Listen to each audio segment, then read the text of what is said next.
What's up, you guys? Sean Ross Sapp, managing editor of Fightful.com and FightfulWrestling.com. It is May 8, 2018. This show brought to you by FightfulSelect.com. A couple of the additions this week on FightfulSelect.com. Of course, we have the Fightful Select Weekender podcast coming up Thursday or Friday. I'll have a new Q&A podcast up. We have a preview of tomorrow's List and Your Boy intro. I did alternate commentary on Shawn Michaels versus Shelton Benjamin from the Gold Rush tournament in 2005. We had the Stupid News extended segment going up tomorrow. I'll have the Fightful Wrestling Weekly up early, plus all the stuff that we have in the archives, like the retro podcast for SummerSlam 2000.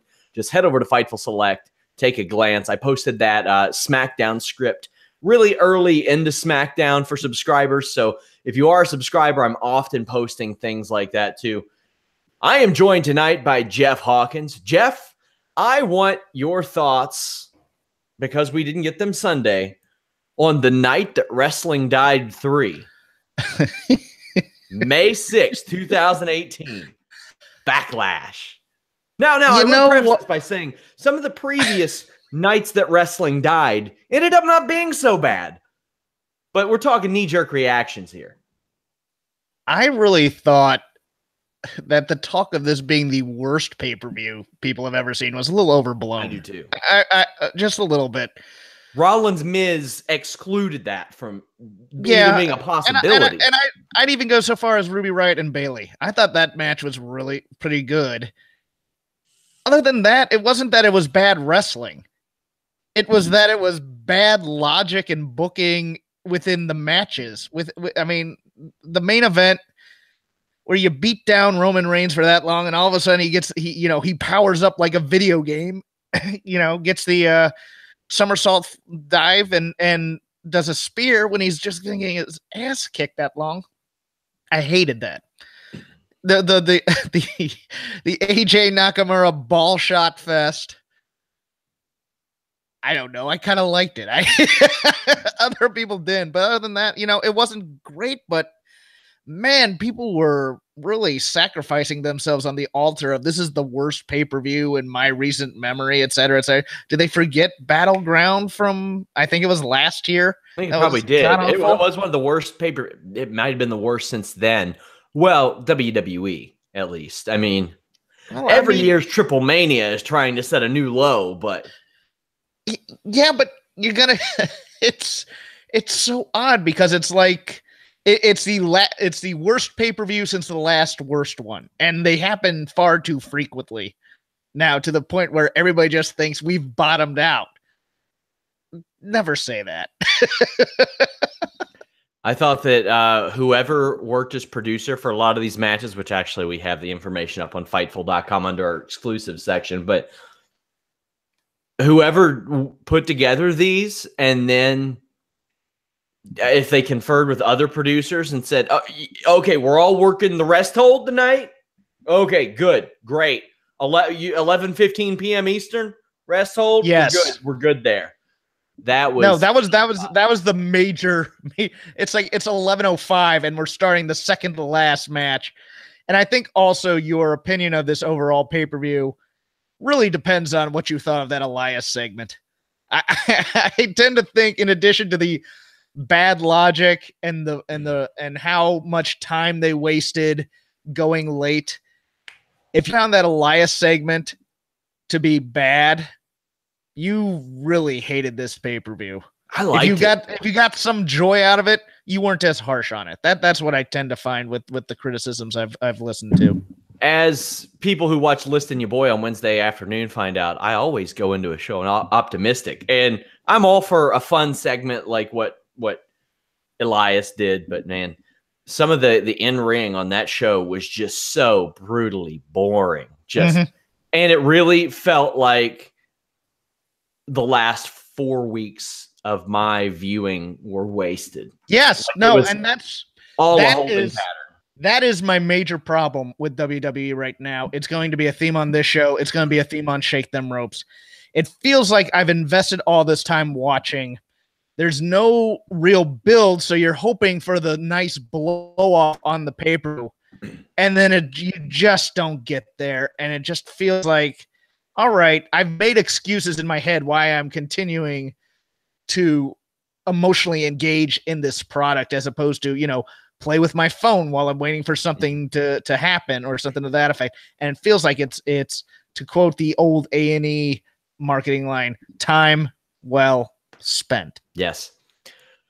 This show kicks off with Paige putting over WWE Backlash, and I was like, no, don't compromise your integrity right out of the gate, Paige. Come on. Hard sell, sell it.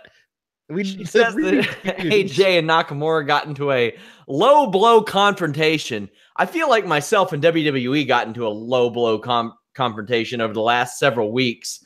I feel like I've been kicked in the balls over and over again, just repeatedly. I'm going to be walking like a dumbass all week. Well, hold on. Were you hit in the penis? No, I was hit right in the penis. Paige says there will be 2 Money in the Bank matches, and we'll go right into qualifying matches now. Jeff Hardy, prior to this match, told the announcers he feels like a kid again. I wonder if he means like a 12-year-old kid, because that's how some of his work has been since that first Jinder Mahal match. It's been bad. Tonight wasn't that. It started off slow and steady, but I thought that Jeff Hardy rebounded from a couple of bad matches that he had, or at least one really bad match and one really underwhelming match that he had prior to this. I think having a motivated opponent also helps. And I think The Miz has had a great weekend. Say what you will about the quality of stories here, but The Miz has had a fantastic weekend. You can hate on him. You can complain that he didn't work the indies. You can't deny that he's had a great couple. He's having a great run here. So, and the guy isn't taking time off. Like what? He just had a kid. Mm-hmm. Sorry, Maurice. Damn. Yeah. Damn, man. He's like, no, we got our own show. Total Divas got renewed for 2 more seasons. We're still going to work. Hot damn. This is simple, basic work early on. Crowd's into it. Jeff Hardy takes one of the better spots of the match with a barricade clothesline. In the ring, Twist of Fate hits, and it's the stunner style Twist of Fate. It's not like the bump style Twist of Fate. Why do you think that is? The tailbone possibly, wear and tear.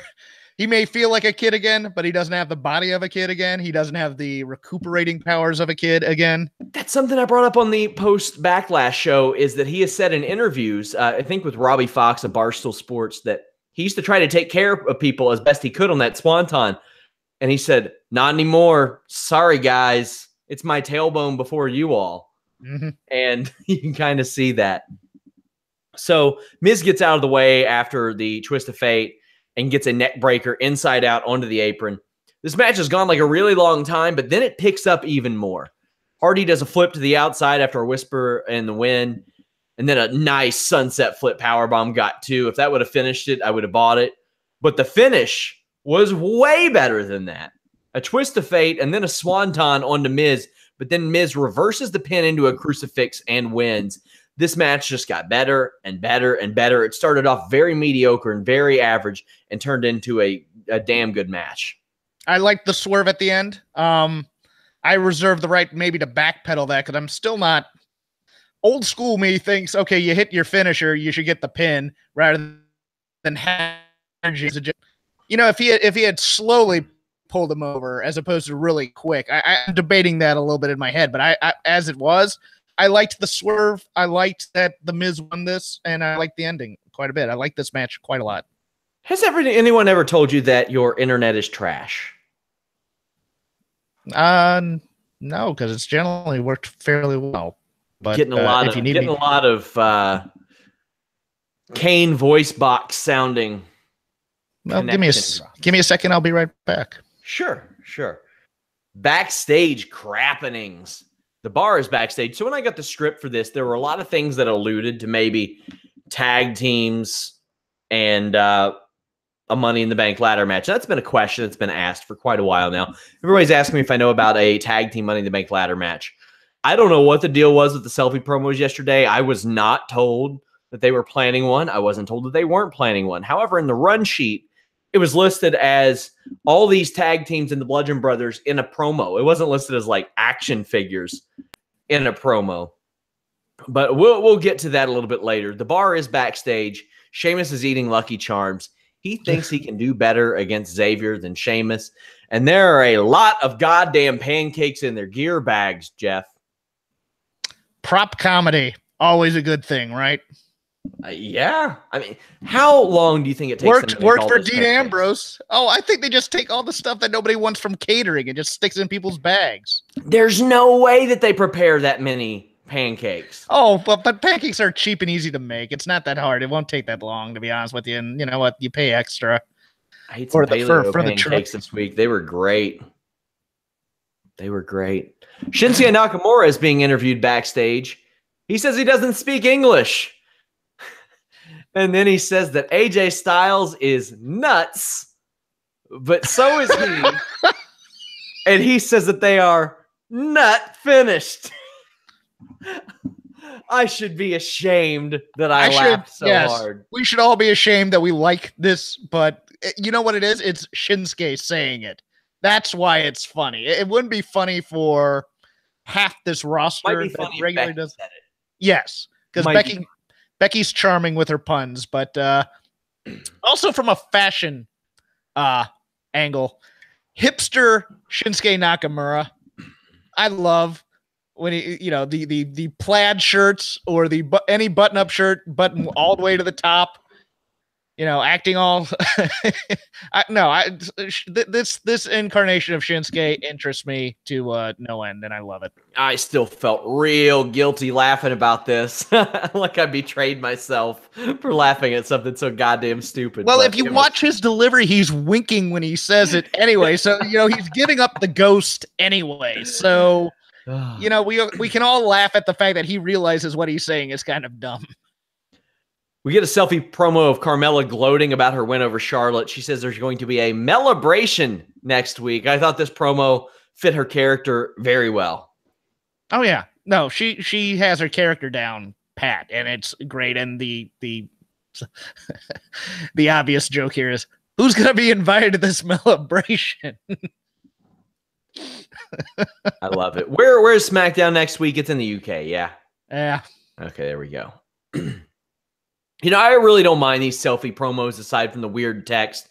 Although, we saw Ty Dillinger, Naomi, Shelton, Asuka. A lot of these are, some of them are kind of bad, but I think Shelton's was good and to the point, I thought. I really liked Shelton's where he's like, I invented this match. He has kind of stakes involved as opposed to Asuka, who I didn't buy because she doesn't need the briefcase to beat Carmella. Yeah. It's like, I'll grab the briefcase and cash it on Carmella. Why don't you just come out and challenge her? How about that one? That works too.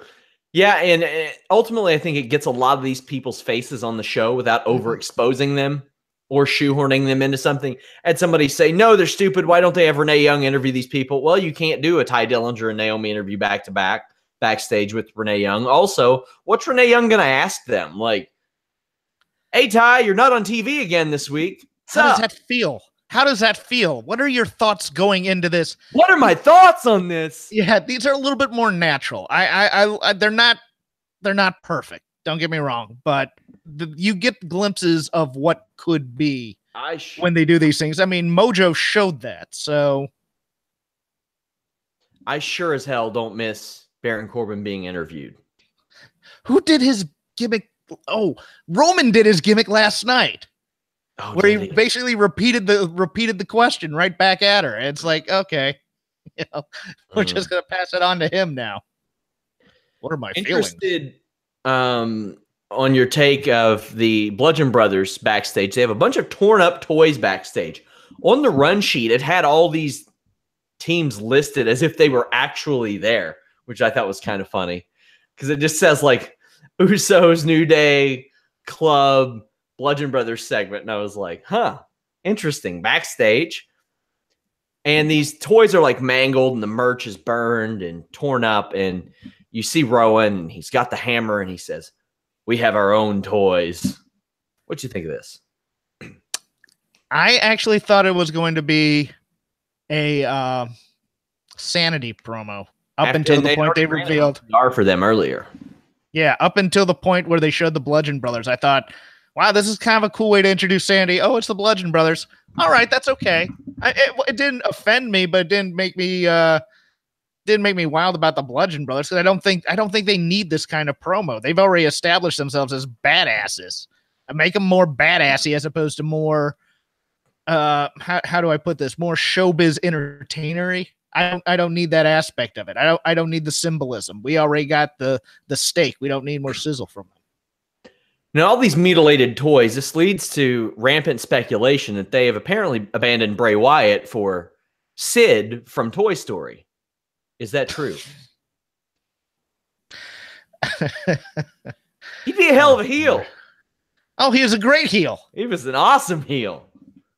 More Sid from Toy Story. What's he doing these days? He's got to be an adult. He's a corporate lawyer. He went to law school. I pretty much can guarantee you that as someone who works for lawyers. Sid went to law school, probably Ivy League, and probably works in New York City. Can't wait for Toy Story 4, although I thought Toy Story 3 ended perfectly. I had people asking why the chat is disabled on YouTube. It's not. Just hit refresh. It should be there for you. Leave us a thumbs up. Subscribe while you're there as well. AJ Styles agrees that he and Nakamura aren't done, and he tiptoed around saying balls or nuts or cojones or anything like that, and looked around. He's like, if he has the guts. I was like, why? Just be mad. That's all he needs to do is be mad. I don't need him. I don't need the pun. I don't need the witty wordplay. I need him to be pissed that this guy keeps hitting him in the fucking nuts. Right in the penis. Exactly.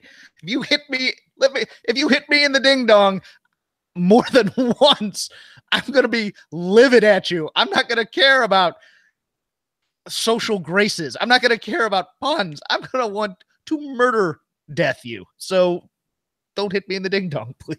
Oh, somebody told me to tell the right in the penis story that one of my followers teased on Twitter.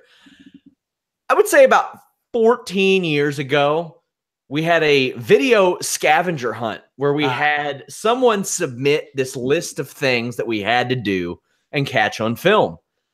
And for some reason, we were filming at a Walmart. And one of the people, we were showing this list to somebody, and this woman goes, man, this list is great, but who's going to get kicked in the nuts? And I hauled off, and I kicked my friend right in the balls. We had to find another ride home that evening. He drove. As well you should have. Well, he wasn't mad at me. He was mad at the situation. He later went. He was mad at you. I think he was mad at you too. The thing is, I was there. He could have like fought me. He could have.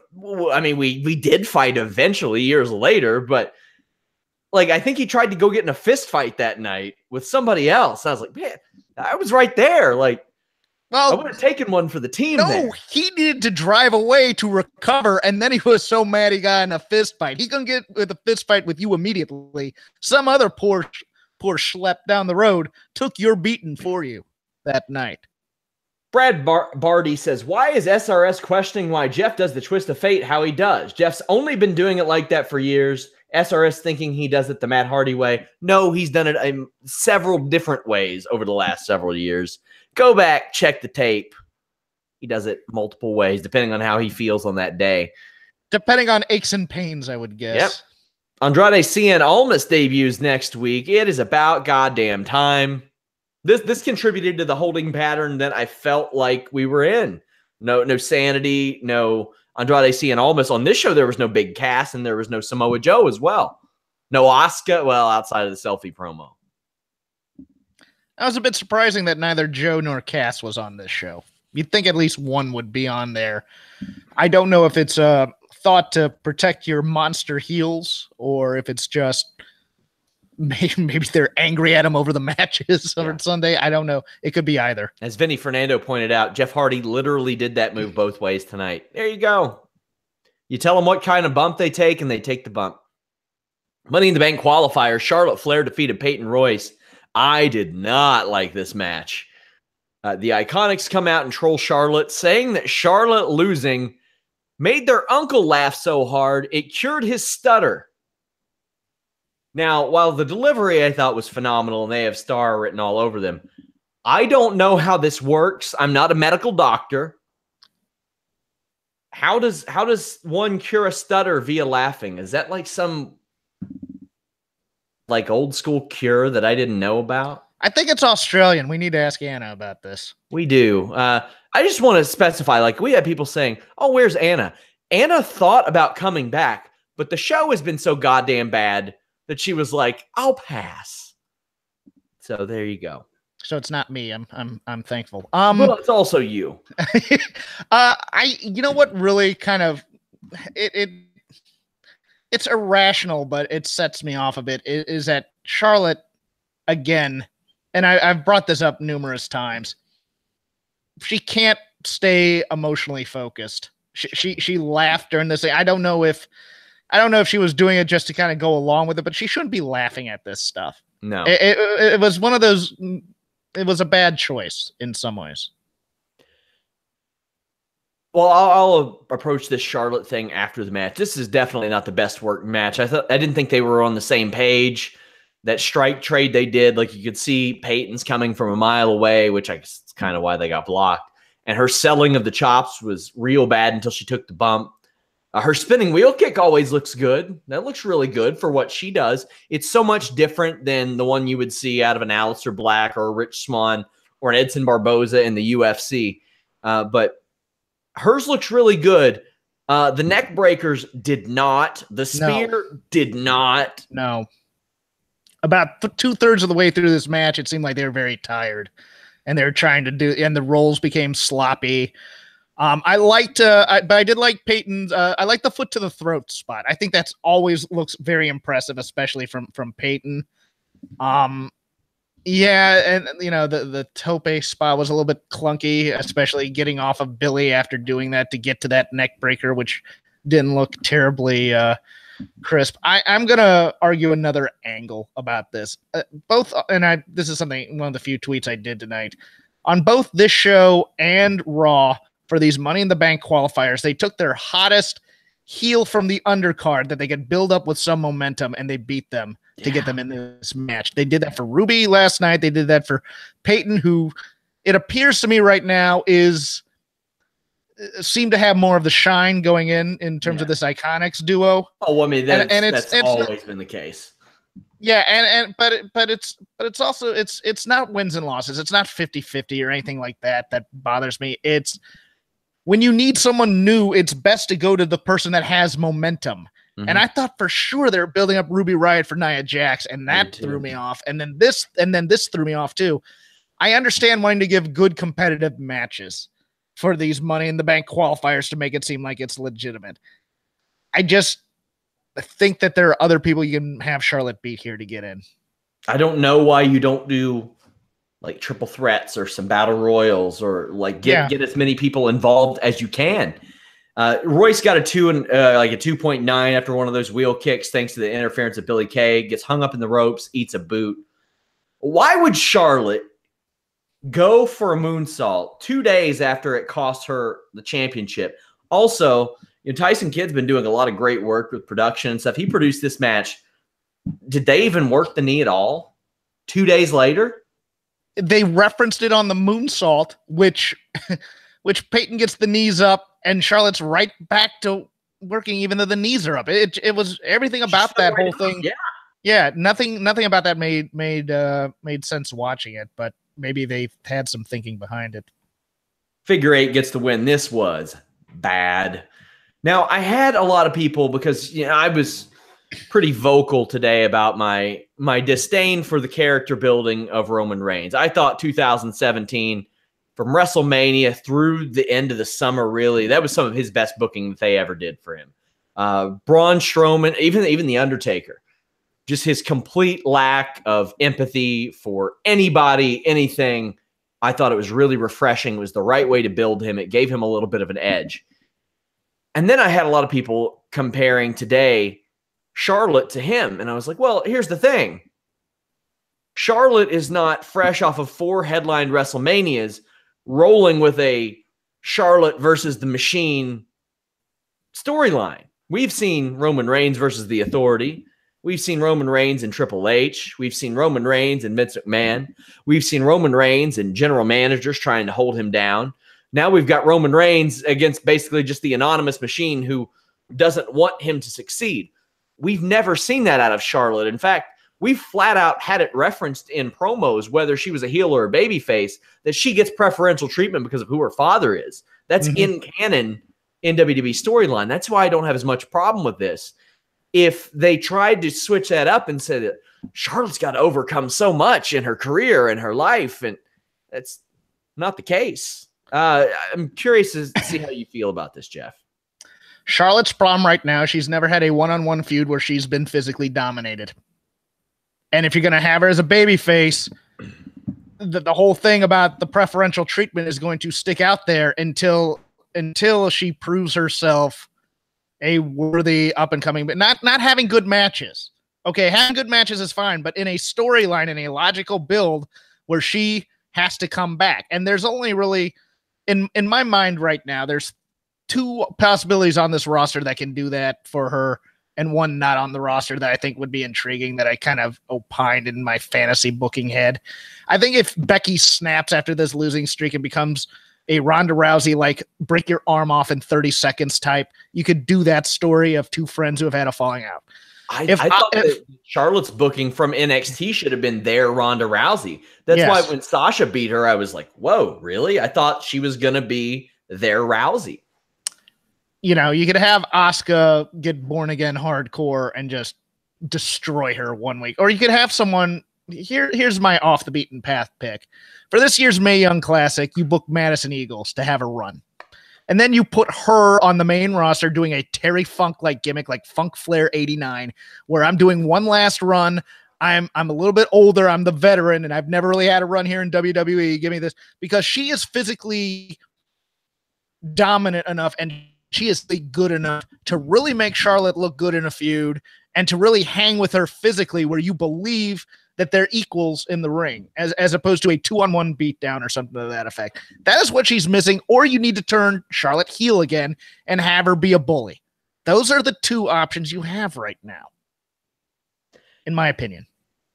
I had one person say that Charlotte's going to start getting the Reigns treatment from the crowd. WWE would love that. They would love if she got the type of reaction that Reigns did, because if you throw that up against Ronda Rousey, that's who they really want to build, is Ronda Rousey. That's what they really care about. Yeah. But, I mean, and we had Colby Covington of the UFC saying that Ronda's acting like a mark. Well, it's getting cheers right now.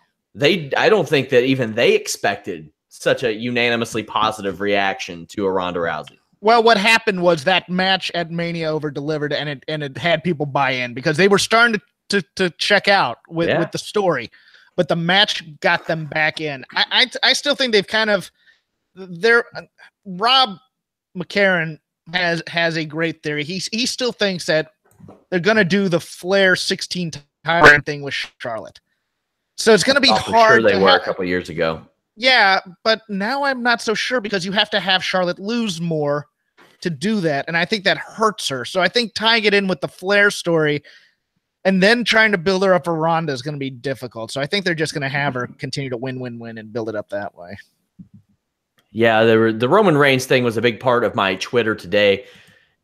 People were saying, "Oh, their numbers are better than ever." I'm like, "Well, yeah, they're doing a great job as far as that goes, but how much better would it be? Just because their numbers are the best they've ever been doesn't mean they can't be better." And that's part of the problem. That's part of the holding pattern. And I hate to say the cliche thing of they need competition, but my God, they're willing to let this guy fall flat repeatedly in this role. And like I said, man, he doesn't have to be a babyface to be the top guy in the company. He doesn't have to be that at all. If he won Money in the Bank and Seth Rollins somehow on that same show beat Brock Lesnar, and then Roman Reigns immediately cashed in and beat the living shit out of Seth Rollins, who is becoming one of the most organically over characters in the company right now, I don't know how it can get much hotter than that in WWE. Because, I mean, the reason Reigns would have is rooted in complete truth. And then what he would be out there saying in his promos wouldn't be rooted in bullshit, which everybody knows is they don't even have the courtesy to tell me I have a title match. I'm like, how many other characters would be stoked to have a title match that they didn't have the courtesy of being told about? It's so weird, the things that they think. And people keep telling me, he gets the reaction that they want. No, he does not. I talk to people in the company every day. Why do you think they mute the crowd? Yeah, they're not as they say for winter driving and wet driving. They're not turning into the skid here. They're not taking advantage of Roman's natural unlikability, his natural lack of sympathy from the crowd, his kind of pouting nature when he comes out. I mean, other people have pointed out that, you know, he looks a little bit like in some ways Orton. He's there to cash the check and get out of there. You know, about business. Look, WWE kind of has a McDonald's problem. They are the number one brand, but they don't have to improve quality to stay that number one brand necessarily. My fear concerning your statement on Rollins, I think you're exactly correct. I think Rollins is organically getting over, and they're going to be using that IC title run to really see what they have with him there. But everything in my being says, well, and that'll be the point where they turn Rollins again. Yeah. And give him an Orndorff problem and turn him again, get Roman over. And that's not going to work. Your version would work. It won't make him a babyface, but it'll make him a hot as hell heel. I think he can be one of the hottest characters in the company's history. You know, the old NXT suit and sunglasses thing that he had going, you know, they do that kind of thing with him.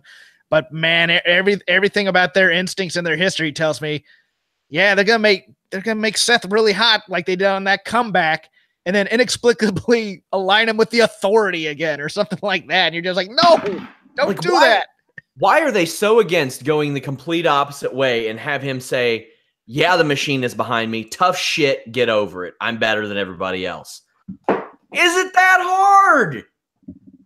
And then people, you know what people say, well, then he'll start getting cheered. Who gives a shit? Yeah. It's more creative. It helps other people besides him. It's just more compelling, man. I want to see Frank talking Roman Reigns say, yeah, I blew my chances. Now I'm going to beat on you jerks.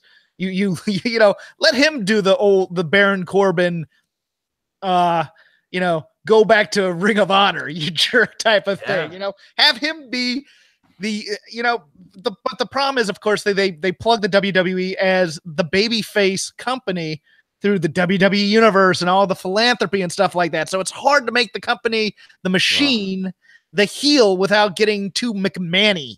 And that's always where they get, it'd be fine if you want to take wrestling fandom, especially that hardcore base's natural acrimony towards the WWE, and turn it into something, and at least an aspect of Roman's character. But the problem is then you have to balance it with the corporate image of the WWE, and they're never going to want to compromise that. And that, because that messes with their money, and you're not going to want to do that. But I think it's a great idea. It's just out of the box thinking that they're never going to have the faith that the audience is going to go along with them in only the television storyline. The shut up and enjoy it people are the absolute worst. No. Worst. Why would you not have standards for your entertainment? Exactly. What other shows do you watch and you shut up and enjoy it and you just kind of go, it's not very good, but I'm just going to I got nothing else better to do for 2 hours a night. I'm just going to sit down and watch, you know, think of the worst television show you've ever seen. I'm going to watch 2 hours of that. Did you shut up and enjoy it? Did you shut up and enjoy that? Or did you turn the channel? Or did you not watch? Or did you want something to be better? See, people don't watch wrestling because they hate it. People want to like it, and they get a standard in their heads that they can't live up to. And that's where, but the shut up and enjoyment crowd has, you know what? I like a lot of them. Others of them just have low standards, in my opinion. And I saw Frankie Kazarian make a point on Twitter this week where he said, I miss when people didn't know, when people didn't have to criticize who wrote what, yada, yada. I'm like, man, it's not exclusive. It's Fear the Walking Dead sucked ass, and they got new showrunners, and the show is rocking right now, man. It's good stuff. I enjoy it consistently on a weekly basis. There are producers who I find out, and I relay that to our readers, that they set up certain matches they're consistently better.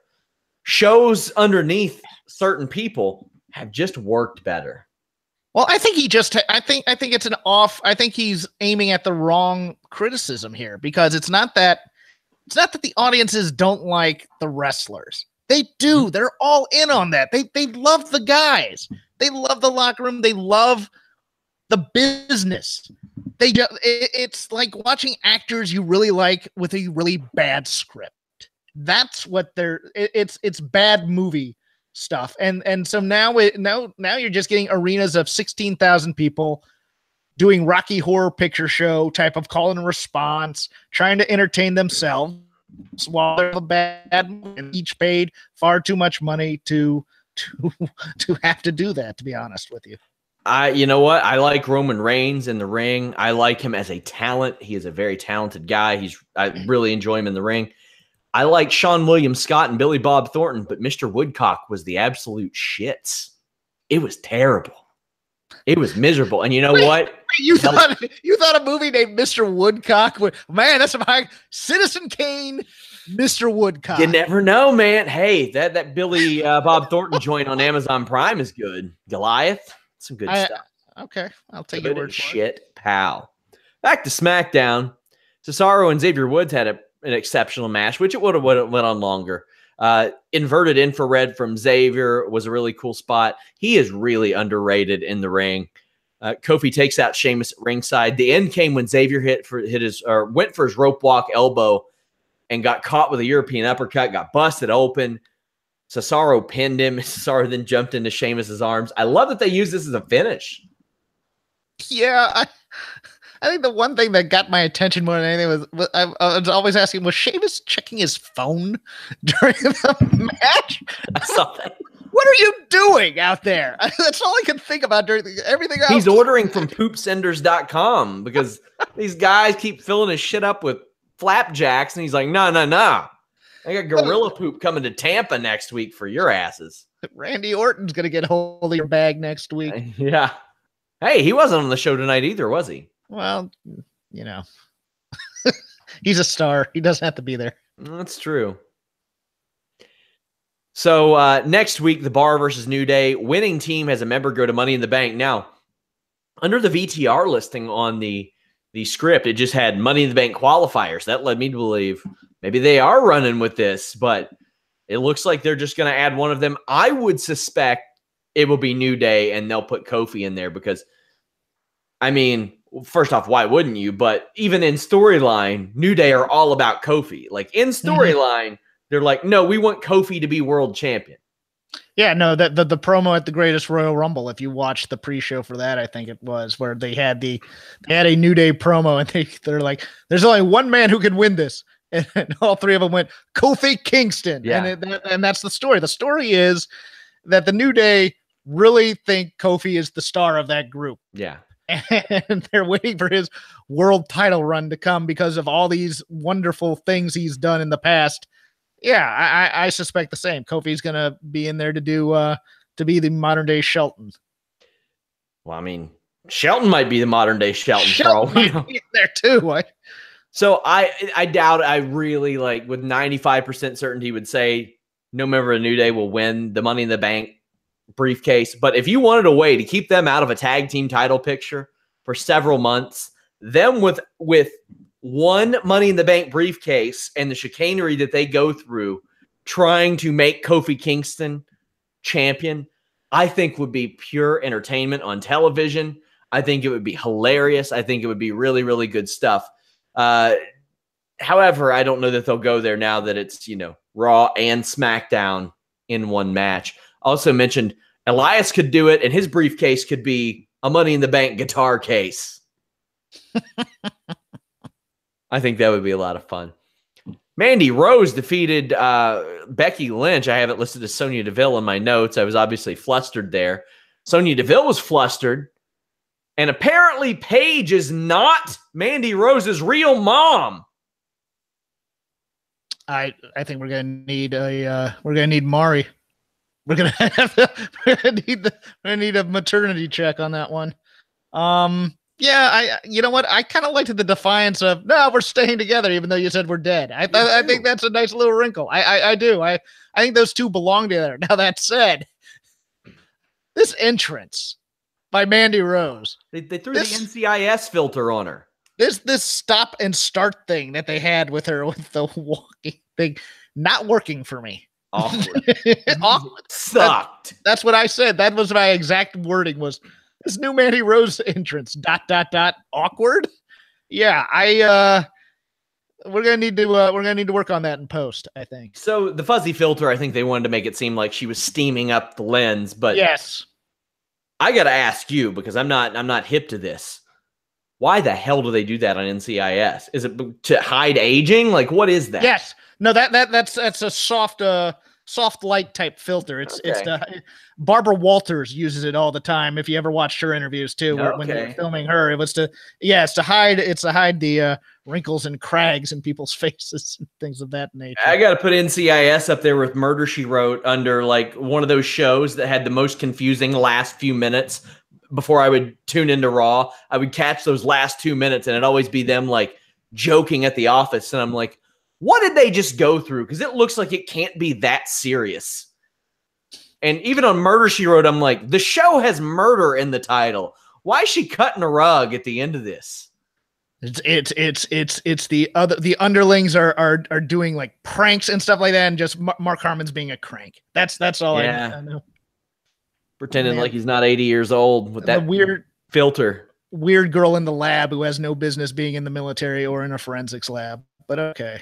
Mandy connects with a big knee, slugs it out with Becky until she eats a Bexploder.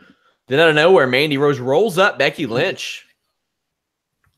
Your thoughts? Are you surprised?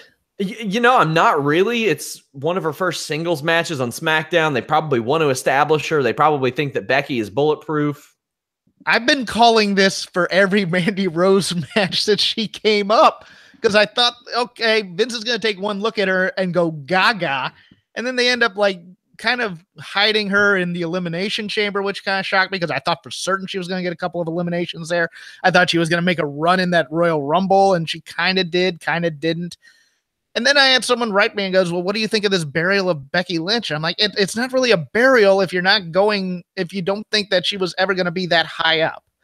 Yeah. Because look, I'm with everybody else here. I love Becky Lynch. I think Becky Lynch is a fantastic wrestler. And if they thought that this competitive division could have these types of long competitive matches, she's the first one I put in there. But they're not booking it that way. She hasn't had a great match on the main roster other than that triple threat Mania main event, that first one after she was brought up, and she was in there to eat the pin because they didn't want to pin Sasha. I've been waiting for this Becky Lynch that we all want since Sasha and Becky in NXT. We're not getting it. We got her propped up a bit during the draft to make her seem like a big deal because she was going to be the transitional champion for Alexa Bliss. I think eventually she gets the Eddie Guerrero, Rey Mysterio, Chris Benoit push of she's been there for a long time, and then she gets the hasn't got her just due push type of thing. I think that eventually happens. I don't know. I don't know if they lost their shine on her when she started doing the entertainment stuff with the straight fire arrow pole and stuff, which I always stupid. It was stupid. When she has that much in-ring credibility. I want Becky Lynch to make millions of dollars, be a star in this business, but they've been bringing up so much new talent, and she's the one with credibility on this roster that they can beat now, and that's going to be her role. I would agree, and hopefully it all comes together. I think that she is too valuable to just be wasted. But I mean, they wanted to get Mandy Rose over, and that's probably their priority right now. Money in the Bank qualifying match. Rusev defeated Daniel Bryan. Bryan starts chopping down Rusev, gets thrown over to the announcer's table, and we go to a commercial. We come back. Bryan hits the ropes hard into a clothesline. Man, I haven't seen anybody since like early 90s Steve Austin hit the ropes this hard. It is insane. Yeah, he's putting some mustard on it. A series of pins. leads to a head kick from Rusev. The yes lock is applied, but Rusev gets the rope, gets kicked in the face. But then Rusev gets the pin after a Machka kick. What'd you think about this? They really focused on a dejected Daniel Bryan after this. Oh, I'll ask you this. What do you think they think of Daniel Bryan? And do you think they're trying to recreate do you think they're trying to bottle back up the magic that they had a few years ago with the, oh, they're screwing Daniel type of thing? You know what I mean? Are they trying to do that? I don't think they are here. I really don't. I think there's a couple. I think there's a couple things at play here. Number one, Rusev is popular. I still don't understand. I still don't understand Aiden English. You know why they need him going hard heel and then trying to get the babyface reaction with the Rusev Day thing. I think that's just dumb. And it looks like they may have even dropped this Lana story for now. I don't think they have. They've just forgotten it for a week. It just didn't have time. I think number one, the first and foremost thing they're doing is they're selling the Big Cass beating. I think that's why they had Daniel Bryan lose here, is to sell the effect that Big Cass is a monster. I think it's kind of the transitive property heat, so to speak here. I think it's smart to keep Daniel Bryan out of the Money in the Bank match. I know no matter how much he wants to compete, he's still new. There's 8 bodies here. As we saw in these latter matches, people get hurt, you know, from doing dumb ideas for spots that they get talked into somehow, or they volunteer to do. I mean, we've seen it with Sin Cara. We saw it with Sheamus a couple years. And it always seems like the latter match is the first match they put injured people back into to prove their toughness. I'm very positive about this, but I also think there's a more long-term story here. I'm open to the possibility that I think Miz is winning this briefcase. And I think that's how he gets the title off of AJ, and that's how we transition into the Miz Daniel Bryan storyline. I'm also interested to hear your thoughts on the Daniel Bryan Big Cass match from Sunday, where the ref very audibly told them to go home pretty early in. I thought was, well, you know, we're running long. We need to cut it somewhere. It sure as hell were. Let's cut here. Either that or someone thought it was stinking up the joint. I can't remember which. Could have been either one of them. Could have been either one of those. What they need to do was they need to sell the fact that Cass quickly tapped out to avoid more punishment and then beat the crap out of him. They didn't oversell that enough to me, because that was the point of that whole segment right there, was that Cass wasn't tapping because he was quitting. Cass was tapping because he wanted to get out of that move real quick so he could beat up Daniel Bryan.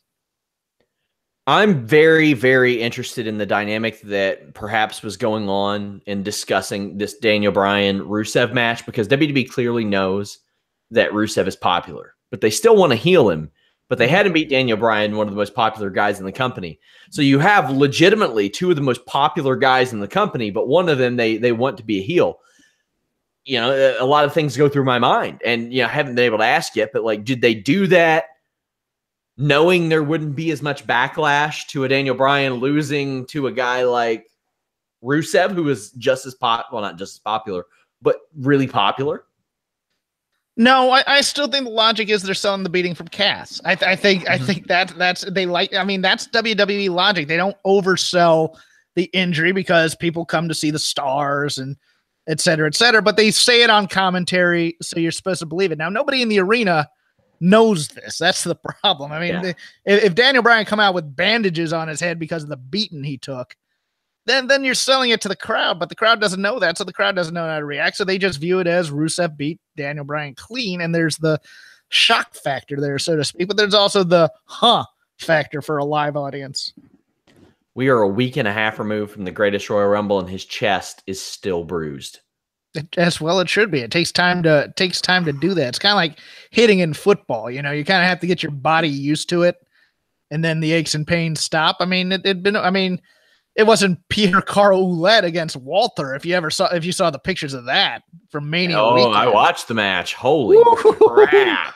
But it was very close, and look. Who would have thought Pierre the Pirate would be one of the hottest indie acts of 2018? And now he's getting bookings up the yazoo, but it's he's booked against Matt Riddle soon. But so, Roddy laid in those chops during the Royal Rumble, didn't he? Couple of news bits.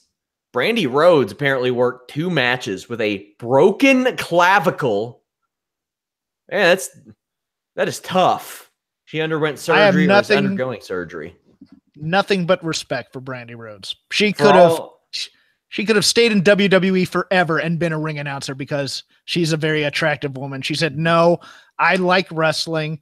I want to be on the road with my husband. I'm going to get in the ring here." And she has toughness, credibility. So, you know what? Back off of her, guys. The in-ring work, leaves some to be desired, but she's working on it. But as a character, damn, she is great as a character. And I guarantee that she and Cody will find a way to parlay this into something with dollar signs. They will find a way. It's just a matter of how they'll figure out doing it. Big Bully Busick passed away. Any memories of Big Bully Busick? He also promoted some MMA. He wrestled in the WWF. I remember him briefly. I always get him mixed up. I think I always get him mixed up with Bruiser Bedlam in some ways in terms of the name, but I just the great mustache and the cigar. I liked the old time carny bowler hat cigar look, and he's wide, but it was just like he wasn't. And then just reading up on him like later in terms of what he did in terms of the police and stuff like that. I mean, you gotta respect a guy like that who goes into like legitimate law enforcement and then does like wrestling on the side as well. He had a great look. Wasn't the best wrestler in the world, but he served his purpose in terms of just being kind of a big character guy who you could feed to. I think I recall he had like a feud with Sid at one point before he went down to the Brooklyn Brawler. But I mean, that was kind of the level he was at. He was a nice presence. He wasn't anything spectacular, but I mean, he lasted 15 years in the business. You got to have some staying power to do that. You made some money in it. You can't knock him. Rest in peace. Condolences to his friends, family, and his fans. Confirmed that Rosemary tore her ACL. This is a thing that has happened months ago. And I don't know. I guess she delayed the surgery. They finished off the storyline with Sue Young. So she's missing probably the rest of the year, I would imagine. Probably gonna miss that Rise show. I went to the Rise show here in LA, and she's great live. She has such a weird. She doesn't have as much presence as Penta El Zero, but she has a very similar type of presence live, and I think she's and especially after what happened with Sexy Star. I mean, you root for her, and to have this happen now. Have a lot of people asking me to talk All In. We'll talk about that closer as the show comes along. We will have a Fightful presence at the press conference this Sunday. People keep asking us if we're doing the StarCast thing. We are not doing the StarCast thing. We are not going to pay to cover a wrestling event. That is just ripe with ethical issues in my estimation. But hey, good on the All In people. They're going to make thousands of dollars off of that. But not something that we're going to do. If they allow a media presence there and do credentials, then we will request to be credentialed. But we're not going to do that deal. But good luck to them in doing so. What are your thoughts on that, on the All In weekend? We'll talk about that a little bit. We have a couple minutes. I'm scheduled to go right now, so I'm tentatively going. I was discussing this with a friend earlier. I have my doubts with all the New Japan and Ring of Honor and all the cross-pollination and everything. I thought originally there's only one. I think anything less than the 10,000. I don't believe in moral victories on this. I think you need to get the number or you don't. And if you do, it's a success for wrestling. Look, it's still good for wrestling. Don't get me wrong. But I think for it to be a success, you need the 10,000. And I thought that you either needed Daniel Bryan's return match here to get the 10,000, or you need the return of CM Punk. I don't see, because every other big match, so to speak, has been done. What is the big main event out there that hasn't been done that you can book for this thing that would be that big of a draw? Because you've done Omega Okada a ton of times. You've done Omega Jericho. You've done Omega Cody. That return match isn't going to do it. You've done the Bucks and the Golden Lovers. I don't know what they will be able to cook up on Being the Elite in 3 months' time. I don't doubt that they'll be able to cook up something interesting. I would, and this is me guessing, this is me speculating. A lot of people have thrown out the idea with Nick Aldis being involved with Bullet Club, Cody versus Nick Aldis is probably not all in main event level, but Cody Rhodes going for the title that his father held, that's something you could put on the show. Man, I don't know you have a card that's good enough to put on a good show. Don't get me wrong, but there's nothing that goes, holy crap, I got to travel out to Chicago to see that, unless maybe you get The Rock.